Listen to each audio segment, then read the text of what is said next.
Dr.Dneya is now currently a chair of the doctoral program in music education in Chulalongkorn University, and she served as an assistant professor teaching undergraduates and graduate courses, including movements in music, innovation, music education, issues and trends in music education, and research in music education.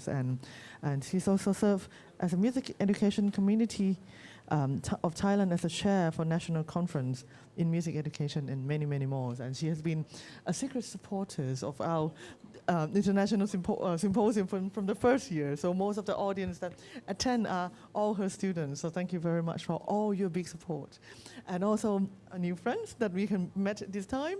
And of course, we met before, but the new friends for the symposium this year is Dr. Sezen. Dr. Sezen is a professor in Bursa Uludağ University in Turkey, where she holds a position within the music education department, likewise, focusing on the methodologies of music education. Her research interests encompass various aspects of music education, including music teachers training, comparative and cultural studies, Kodal and North pedagogy, and community music education. And what I like that she also actively engaged in environmental and community initiatives as well. So she also involved in many projects that aiming to raise awareness for sustainability and social well-being. So big applause to both of you, and looking forward to hear more. Thank you. Hello, everybody. Thank you for being here this afternoon with us. We are so happy to share our ideas with you this afternoon. But before we start, we would like to take this opportunity to thank Dr. Udtaisuk and her team just with this wonderful organization and for kind invitation. Thank you a lot, and thanks for being here with us.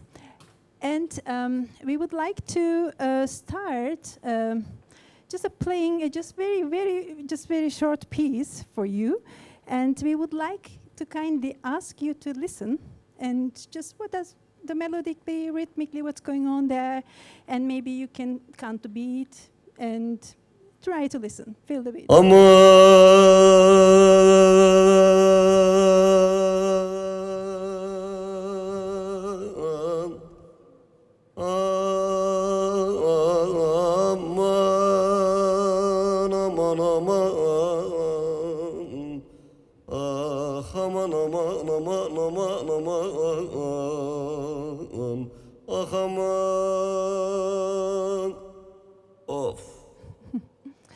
Yeah, and can you count anything? Just any ideas?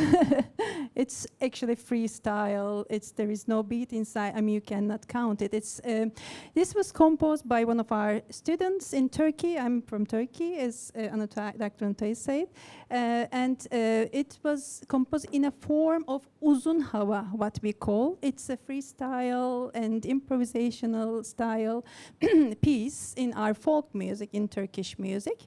And basically, it shows a lot of regional differences. There are different parts of region of Turkey that they call differently, and they have different regions, regional differences. But they have really, it's common that very traditional patterns inside. So, but one time now, just one more time, we want you to listen again. But this time, please follow the listening map. This here, with your hands, maybe. Sorry.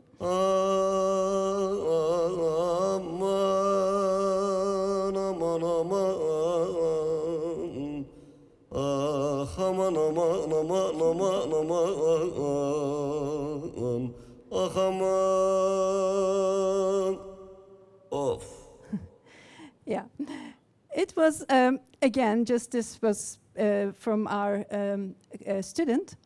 And we wish to show this example for you because, you know, we are coming from a music education background, visual materials, especially listening map or visual maps, these are very big tools for us to make sound visual.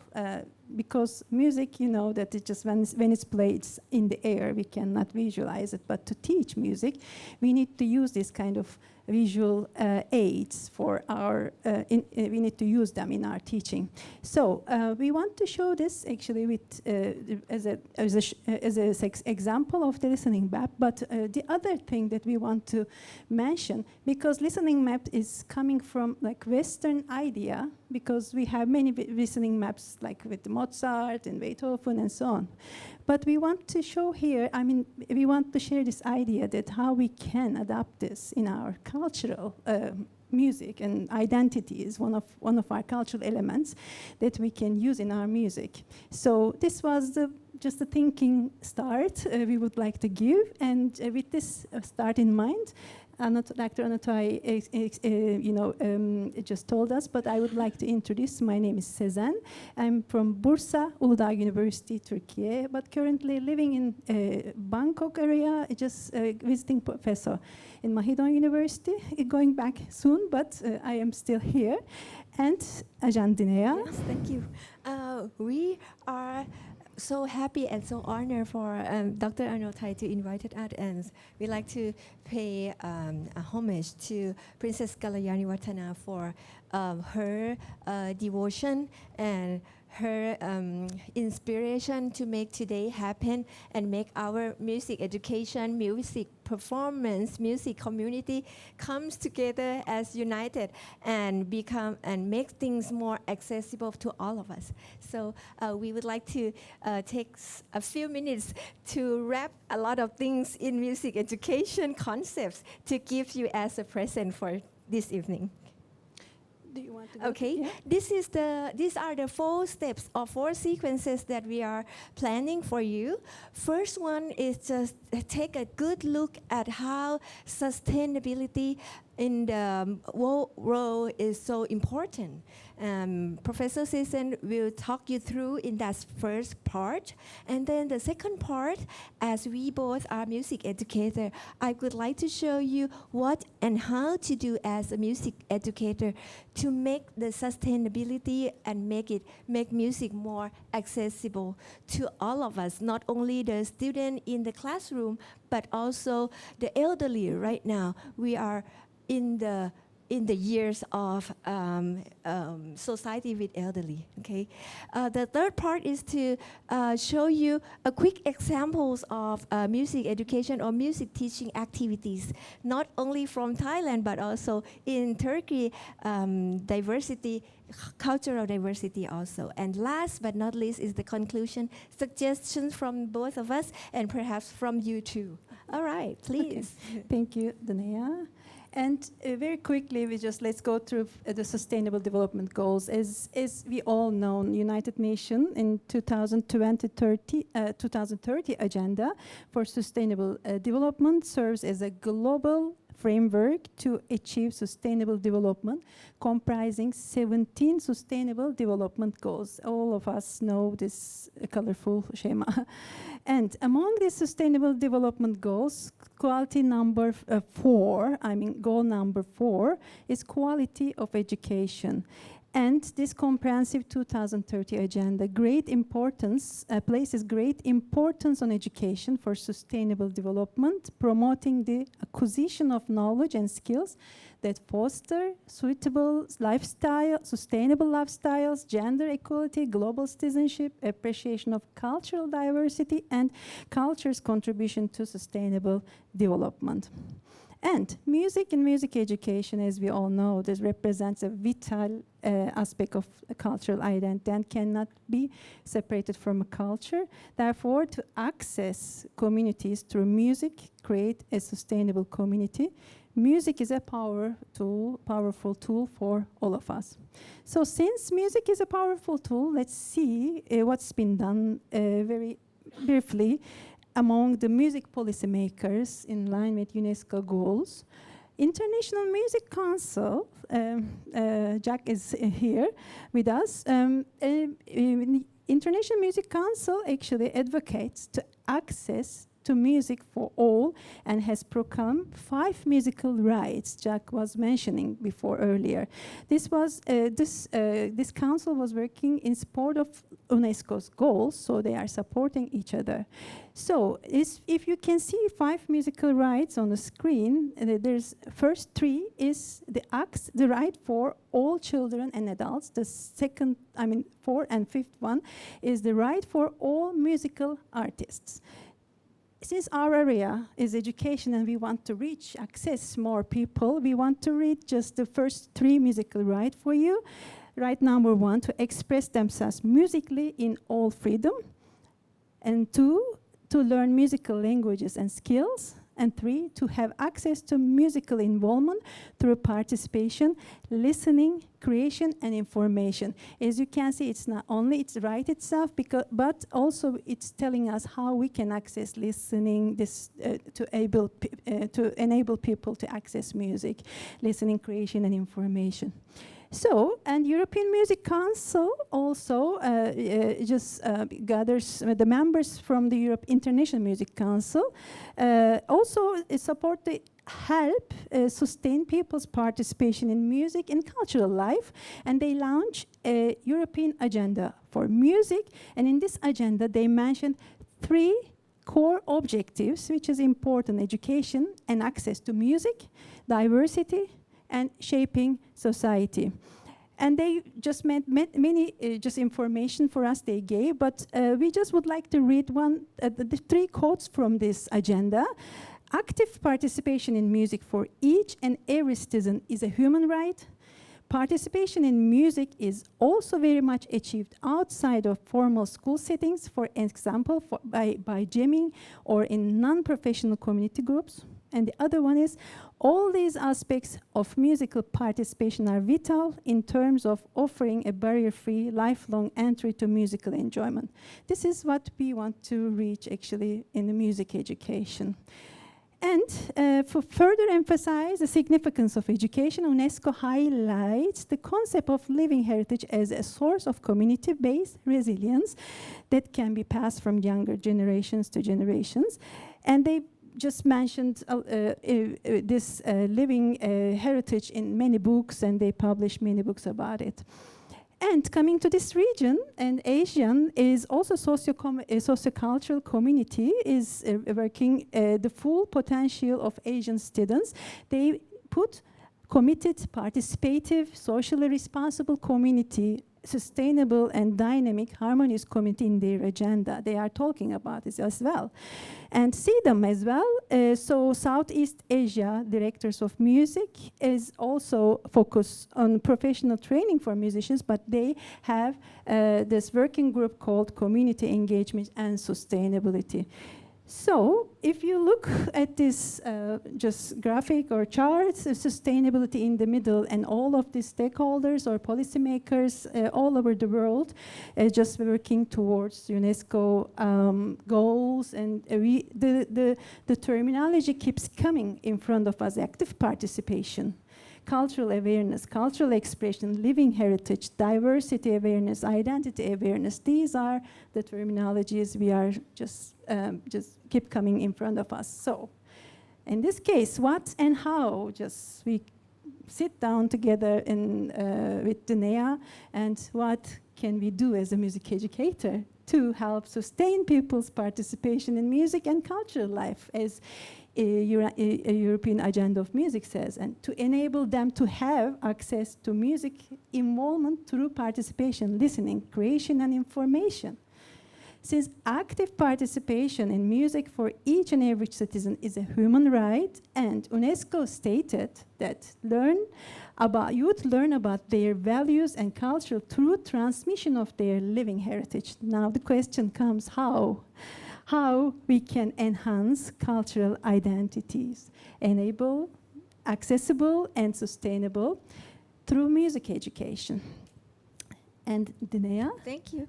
So I would like to show you what we're trying to answer the question proposed by Dr. Udtaisuk by looking at the sustainability and accessibility in two columns.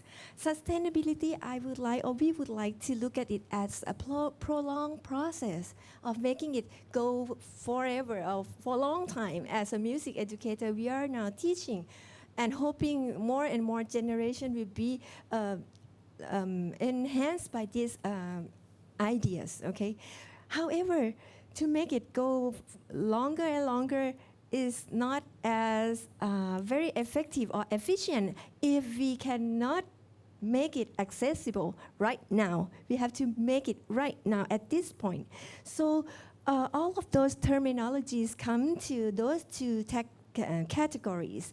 For accessibility, we'd like to think about active involvement, meaning we are doing it right now. We are asking questions, we answer the question, we're moving. And action orientation, it means we are doing something. Actually, when we are music teacher, we think about the music skills, not only the performing or playing music. We have listening, reading, writing, singing, playing, and moving. So all of those activities can be integrated and combined together. Also, learner center is very important to be learner center as well as interactive when we teach. And then the sustainability is coming together, close together one by one to make it go as long as can it be and also as effective as now as it could be. So the accessibility for today, we like to have you take a quick glimpse of 4 philosophies of music educators. First, Professor Suzuki. He proposed the good philosophies that when we teach young children doesn't memorize by counting or organize the concept, but they learn by mother tongue approach, and that is very accessible. Make music be heard for them and make them hear the music actively. So the musical environment and the community participation is very important. The second one is Emil Jacques Dalcroze. Dalcroze proposed his philosophy that music can be learned by movement. So in order to know or perceive the sound of music, we need to be able to move accordingly. We need to be responsive. We need to be reflective to the sound at first, not like just when Professor Dieter said that listen to the earplug and not listen to anything. That's not reflection at all. We need to bring that back, okay, by starting with the movement. So gaining the musicianship and then the creativity through active listening. Thank you. Next one is the process of philosophy proposed by Sultan Kodai. When talk about Kodai, we certainly think about how he proposed the idea or concept of teaching young children to sing using their voice as the first instrument, while Dalcroze is the body as the first instrument, but Kodai used singing voice as the first instrument. Many techniques he proposed are very tangible and very accessible. Up until now, he doesn't invent it, but he apply all of the valuable technique, including movable do, rhythmic syllables, and current hand sign. So, mi, do, this is like a universal hand sign. You can go this and access music by using hand sign everywhere, no matter you have the piano or grand piano or not. Thank you. Next one is Carl Orff, okay, which today we are so honored that Professor Sezen will give you an example of how the Orff teaching philosophy comes into like 5 minutes snapshot, okay. Movement, dance, and speech are the main concept, main theme that Orff proposed. And along that Orff principle, there are speech, movement, and dance, singing, instruments, and also listening. I will not talk much, but we'll let her explain it afterwards. So in summary, all of those beautiful philosophies has have the same common focus on the listening part as an active listening, because that's the very beginning and that's very important as a crucial beginning point of all musicians to start. Then in the middle part, each of them divide or organize it differently. However, at the end, the final goal is to get the music literacy. Okay, thank you. And the next part is we wish to provide, I mean, just a talk is going on till one place, but we wish to provide some sample activities because since we are talking about cultural elements in our cultures, both of our cultures, so we just would like to just give you just a real short idea about how we can accessible and sustainable in Turkey and Thailand. And since both of our areas is music education, we are seeking to find how we can really incorporate these cultural elements in the with the well-known music education methodologies, how we can make them really just go through accessible in our countries. But before giving just examples, starting, we just would like to briefly just give some musical systems and traditions about Turkey and Thailand. It's not a comparison at all. We cannot compare the cultures, but just to give you an idea that both cultures has different melodic and rhythmic structures, of course. And but the very common thing is we are very diverse in culture. It's very diverse cultures, and we folk tradition and oral traditions. I mean, art music and folk music tradition as well as oral tradition is very much used in both of our countries. But coming from a music education background, also we talked about Dneya and I talked a lot about how it is in Thailand, how it is in Turkey, along with this like traditional elements, how we can make it more like visible, sustainable, and accessible. How is the situation in our schools? When we look at the history, this westernization movement and modernization, it's a global act, actually global moment is, of course, it comes, but currently we have, like both of our cultures, we have more traditional music involved in our curriculum, school curriculums. So this is just like in Turkey, 2018 is a recent curriculum and just more traditional elements, and there is an education act in Thailand. But it's a real common problem, just we speak when out loud, limited materials for us to how we can make them, alive, just all these materials for students and also teachers, and we need pedagogical sources and well-developed methodologies. So this was the basic idea, and then we want to just bring you now just a sample. This was just a sample teaching learning material for irregular meters that we use in Turkey. Irregular meters is, you can say it's like very much identity of Turkey, but also in Balkan countries. As we are all musicians here, probably you're aware of this. But this is like Bulgaria, Greece, and Macedonia. We use a lot. This means like in this teaching learning environment that I would like to just share with you. It's 9/8, 2 plus 2 plus 2 plus 3, like this version. I aim to just bring you from the beginning, just how we can experience this, then we can understand and we can make it more concrete in our lives. Just this was the aim. But the outline of the general activity is we will first imitate. This is important. Then we will explore. And then we will read and write, and we will compose, and then it will be, hopefully, more effective learning and more sustainable. We will just make it inside us. So as you can remember, Dneya was mentioning all these 3 or 4 music education methodologies.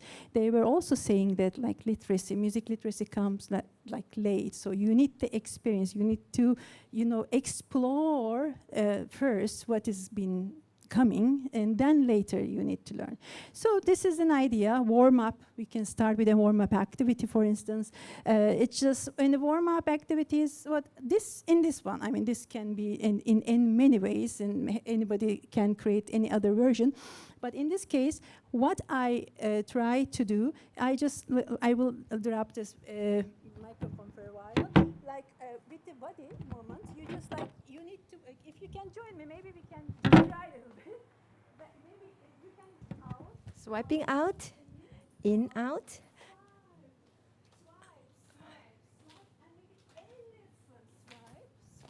Swipe, elephant, swipe, swipe, swipe, elephant.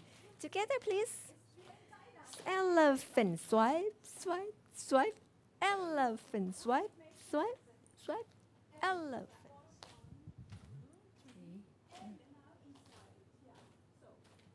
We're almost there. This is like a moment one. We can just do it standing up, and of course I can reach here now, but later we can teach like walk, walk, walk. Clap, clap, clap. Different kind of versions, because what I am doing here, I am using speech, because I constantly tell you, just please tell in elephant, because this is important. It directly goes inside our minds. If we speak, that or say, in this methodology, speech is important, so we should use this kind of techniques and elements in our. So this was the main. This is the main criteria. This is the main idea that we need to bring. So this is kind of a just very brief idea. With these moments, we just walk, and of course, and this at the end, maybe you see here, and when you say elephant, I sometimes ask students to create their elephant movement, but you come at the first beat in the same time. So this way, they can experience in a different way, so it can be more like here. Its movement goes directly to the brain. Later, warm up, just continue, but just this kind of materials we need. This is what I just experience on my educational teaching life. This is like one of the songs that I chose in 9/8 form. I just made the movements, and we just dance together. This is an opening. So this gives a feeling that you are just like doing something, but without knowing it. But people can be able to do it. Later, we learn a dance maybe. So it's a structured dance. The other one was a little bit like you can create and so on, but this one structure, it's again another Turkish song you can choose, or another country did a song. So then this was a warm-up and an entrance, and then later we just explore the item. When we are teaching, we don't want to say this is 9/8 directly. This is 9/8, but this is not a mathematics lesson. This is directly, we need to just explore. And the exploration is the questioning is important. In this question, sometimes in this package, I just suggest like, okay, I play that, we danced a little bit before, the same music, I bring you, just let's count how many beats and so on, how many beats in the major. If it is one is shorter, longer, everything is equal or not, this kind of question. The reason as a teacher, we are not, we are facilitator, we are just asking questions and to ask them to find out, to relate their own previous knowledge. So this was the idea. And of course, in the warm-up activity, we use turtle, elephant, all this kind of speeches, then we bring this idea and it becomes more concrete. And of course, we can use body percussion as Orff mentioning. We can use turtle, elephant, and also horse, seahorse. These kind of speech patterns in every age, actually, this to my experience, every age they are having so fun, like seahorse, and like maybe you can tell that, okay, I'm 50 years old, 60 years old, I cannot just do it, but it's just everybody is having so much fun when it comes to movement. So then the literacy comes. Then we just now just come to the point that we want to just enable them to get the knowledge and skills. Then when we explain as a teacher knowledge just about the what is it going on there. Of course, when you learn it, you need to do it somehow. You need to apply. This is just an idea of creativity from my side. I just prepared a composition activity sheet. In this case, you just pick some like here in the squares. There are 4 major rhythmic composition. They could choose any beats, and 2 + 2 + 3 poem they can put it and they can play it. And then I structured another piece they can play together with orchestra, like with the groups as well. So this was then hopefully with this idea they just feel it and just make it inside. So teaching learning cycle from irregular meters from this experience. Imitation, so we just move and dance and speak like Orf Kodai is saying, Udtaisuk especially. Exploration cycle and questions comes, and literacy comes, naming in this period, and then improvisation comes, then creativity, then the learning is complete. Now this is not my invention. Orf learning process, when applied in the United States, actually adopted in the United States, they just created these 4 learning stages and they're applying in the education. So this was the basic idea. And where are we now? We were talking about the musical rights, right? In this way. I mean, this is only one example, of course. But if you can have the idea, general idea to use this cycle, you can help people to express themselves musically in all freedom, and to learn musical language and skills, and also to have access musical involvement through participation, listening, creation, and information. So everybody can have a right to do this, right? So this is ultimately the way, if we adopt some kind of strategies. Of course, this is not the only one, but this goes directly from our experiences. And Dneya will tell now the Thai version. Yes. Okay, thank you. And actually, I would like to go back a little bit to just confirm that your PowerPoint of showing the steps through there is very accessible, because she just did that class with my student, not only graduate, but also undergrad student, all together like 50 or 40 students learning in different dimensions. Like the younger ones use the chart with easier rhythmic pattern, but the advanced one make it very beautiful music out of it. So that's very accessible from what she had planned.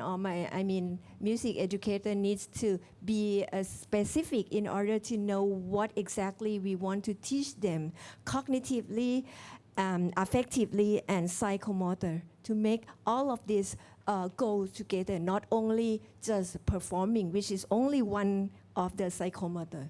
Okay.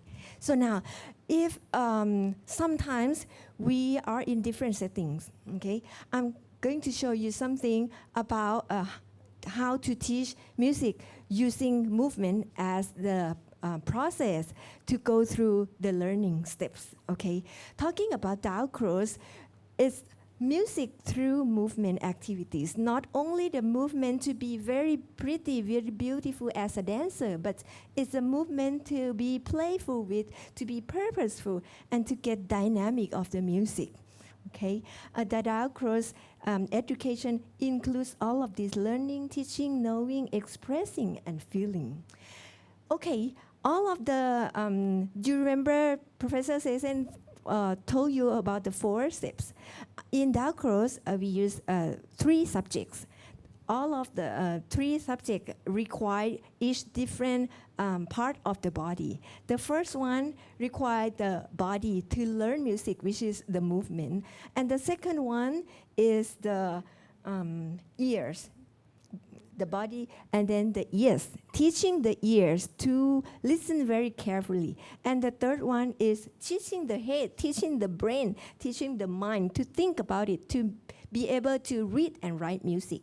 Okay, if we have time, I can pick and show you a few of these. Dr. Anotai, would you like for me to stop at here, or 1 minute? Really? Oh.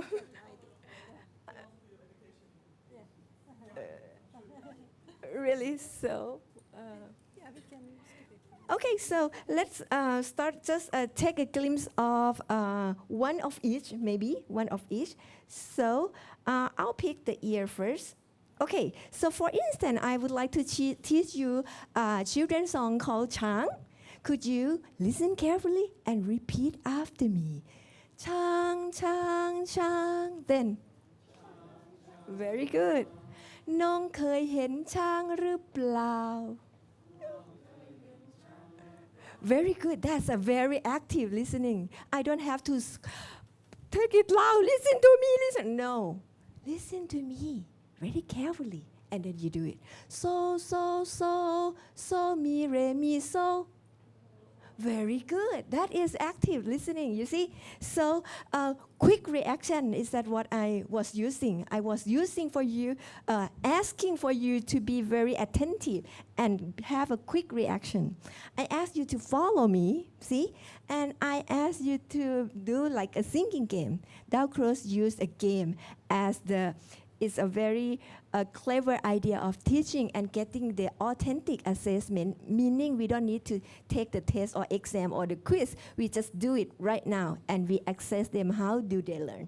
Okay, if they become more advanced, I told them to step with the beat of the rhythm, like chang, chang, chang, and then use the hand to clap the melody.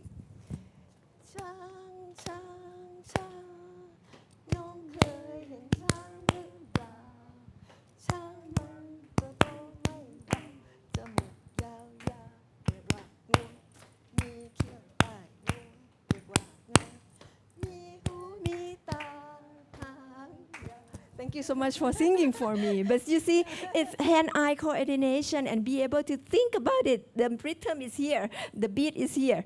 Think about it and then switch back and forth. So sometimes like that is very challenging and fun for kids. Okay, so for the mind, after that, they think about it. They can practice and use their own imagination to create things in the improvisation games, like creating the ostinato, playing the rhythm with more character to be happy or to be sad, playing the melody with style, using any kind of instrument or singing voice, or fill in the blank of the 3 beats. Some of that Chang song at the second part of the song, da da da da di da di dum ba da dum bum bum. 1, 2, 3, 4, 5, 6, 7, 8.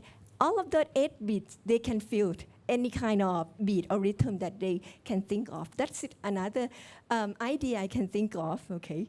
So to round up, Dalcross approach, use all of these area, body, ears, and mind, to incorporate the teaching, switching back and forth accordingly, and also using the big name of the subject as the rhythmic for body, solfege for ear, and the improvisation for the mind, okay?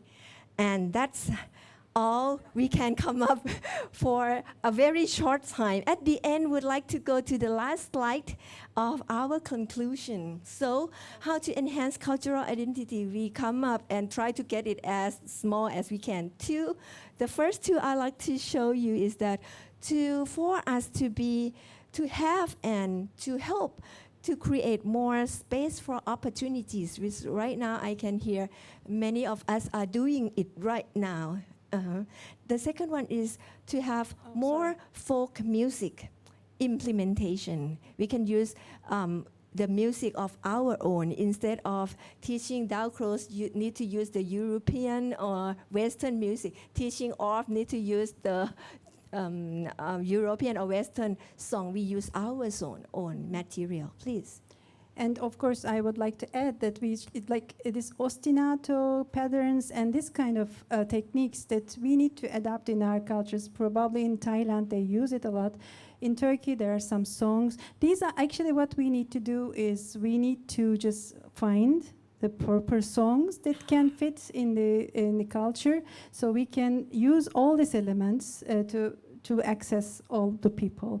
And the third one, we could suggest more real-life cultural involvement. We can make like more storytelling activities and with all the people, and some jam sessions with like living heritage. Can it be this? These are just not only activities. It's not limited to these ones, but. Of course, more effective teaching tools, as our curriculums were also saying that we need some visual materials, listening map kind of ideas. Also, dance to help. Like this is, if you remember my package, like movement one. This kind of documents we need to just publish more in our cultural. With our cultural elements, so all the people can just make it and just understand better, and then this way we can make it more sustainable. So these are some photos from all these areas. These photos from Turkey, Thailand, and one of the photos in the corner on the left side is coming from the coffee house. In Turkey we have this Asst tradition. It's like minstrel, actually musical poets we call. It's like Nora dancer. This morning we were hearing. It's actually UNESCO Cultural Heritage List, Asst, and we have this. In my city, Bursa, we have this coffee house that people and all the traditional bağlama, this instrument is hanging on the door. People just when they go out, they just come together and then they make music, they enjoy coffee and they go. This is like just amateur gathering. But when we were talking together with Dr.Dneya, I think if we want all education and music to access and sustainable and accessible everybody, we need to just create places like this in our environment. This is also so important. Right. I'd like to add here too, in this corner, this is an actual thing that is happening right now at Talat Nam. Thank you. The picture from Ajahn Assadawut. He took this picture and explained to us in his Facebook that we need more of this space, like an opening space for either young children or adult or grandma, grandpa to come and join in here. So we just would like to say kapkunka. And thank you for listening. And if any have questions, please, and if you have any suggestions on this method, and thank you so much. Thank you.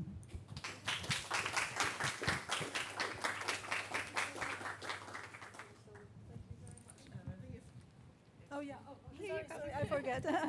Anything from the audience? Yes, please. Thank you. It suddenly occurred to me, what is the relationship between accessibility and sustainability? I won't ask the woman part yet, but this is the conference too, so we can ask.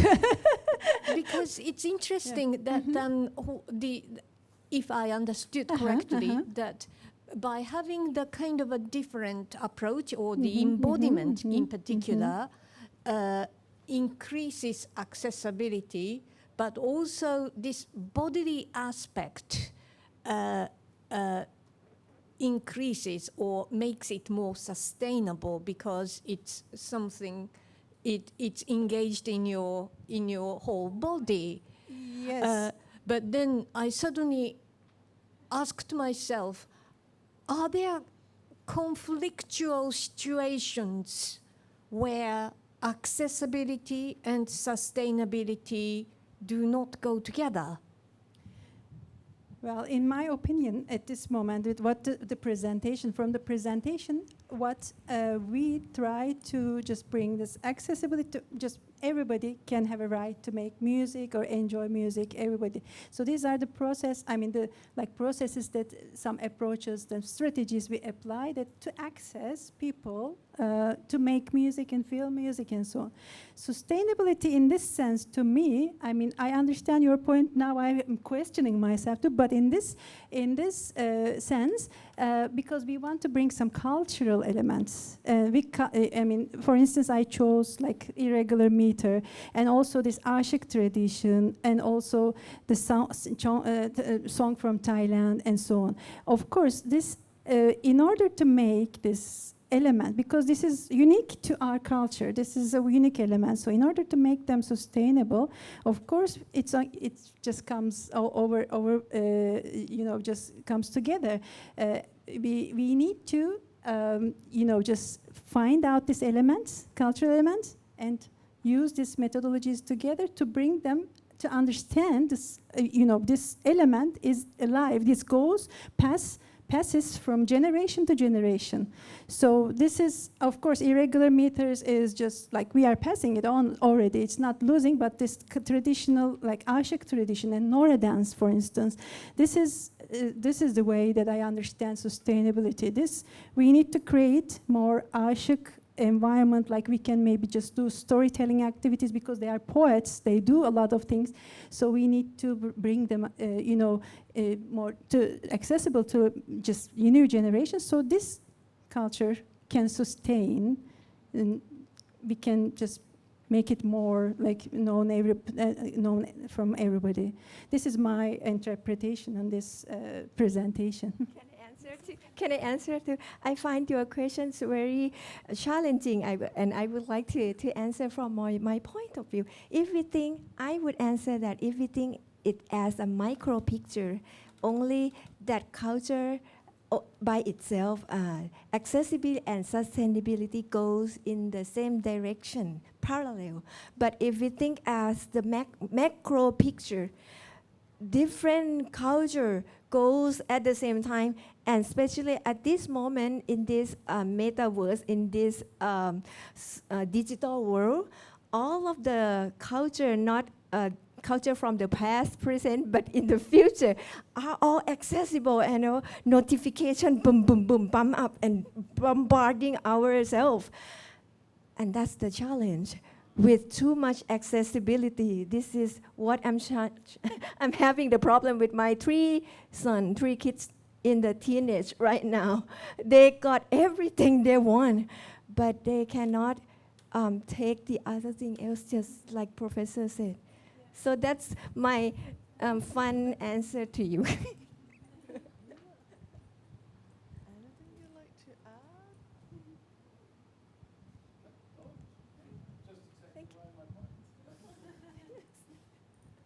So I think from the morning, we are all together in the same, in like jigsaw part, each one of us. And thank you for having me. Since the morning, everything connected with active listening, with tangible, with the music community, with listen from the past, with all of the things happen in the social media. So thank you so much.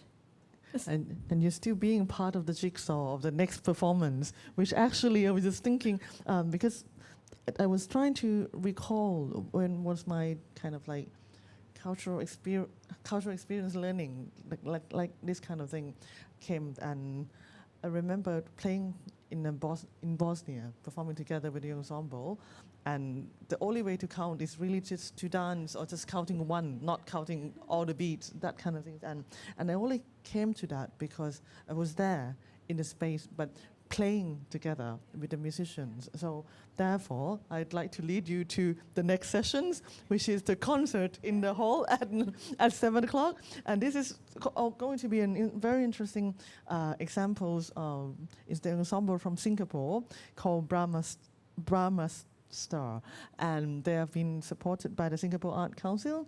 And this ensemble is a combination between different instruments. You can see the Western instrument,